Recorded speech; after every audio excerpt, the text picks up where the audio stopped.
Anna Danilovich with Hollywood Portfolio, and we're here at Digital Hollywood Spring with Andres Montgomery, who is with Dreem Digital, and he just presented on a panel that addressed some of the things that his company is doing, and he'll tell us a little bit more about this fascinating venture.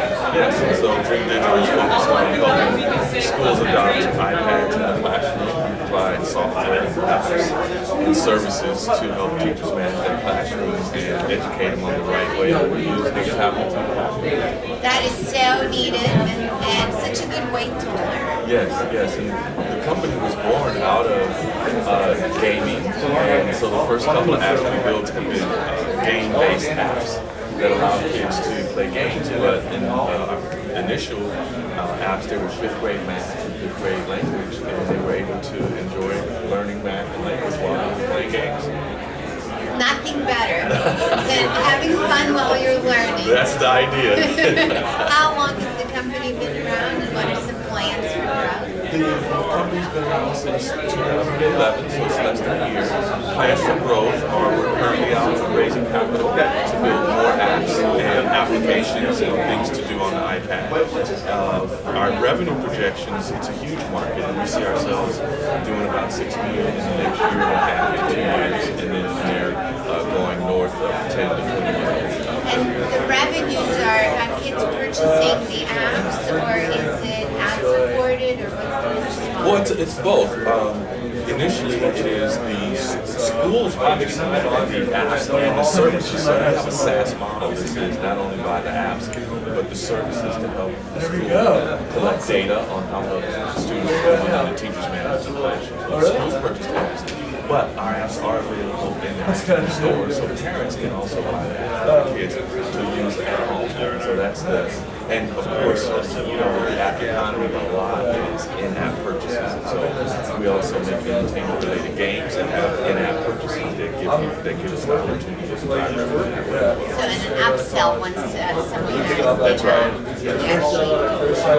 That's right. Interesting. So in terms of the digital Hollywood today, which seems to be brimming with energy and enthusiasm in many different directions, what are some other interesting things that you're seeing in digital media?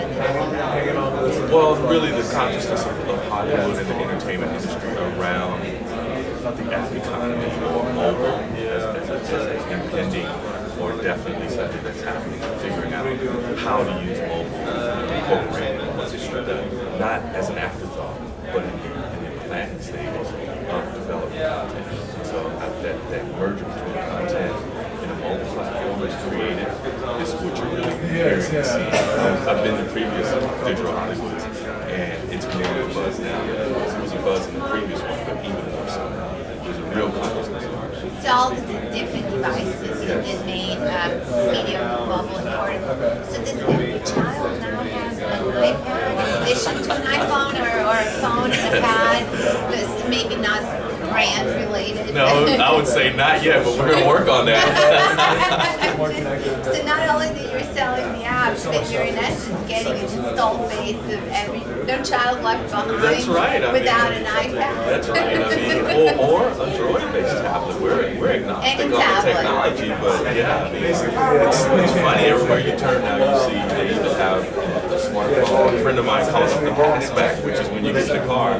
What do you do with your phone when your kids are in the back seat? You pass it back because they want the smartphone or they want the tablet. They don't want to talk to the parents anymore. They want to be on. And you don't get to use it because they're all, you know, my kids, they say, you're not supposed to be texting when you're driving anyway, so give me your phones.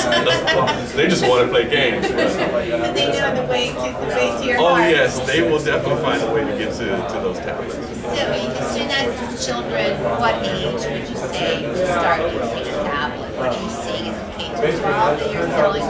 Or? We're focused on K-12, although we have clients in the college space. What age they start using, you've seen the videos of kids starting as young as 2. There's one out right now where they put a magazine in front of a 2-year-old, and the 2-year-old tries to pinch the magazine and then starts crying because the things won't move, and then they put the iPad in front of the 2-year-old, and the 2-year-old starts doing it and starts laughing because they can make things happen. So they start pretty, you know, this generation is what we call digital natives, and they start with the technology coming out of the womb, the BlackBerry, already ready to go. So. Do you think they will ever read books on these iPads? Oh like yes. we used to? Well, yes. I think both read physical books and books on the iPads. My son reads. He's in the second book of the Hunger Games trilogy, so he reads books, and he also likes to read on the iPad too. But the iPad and tablets are more engaging for other things, science projects, taking pictures of rocks and finding out what they are. And all that. So much to do.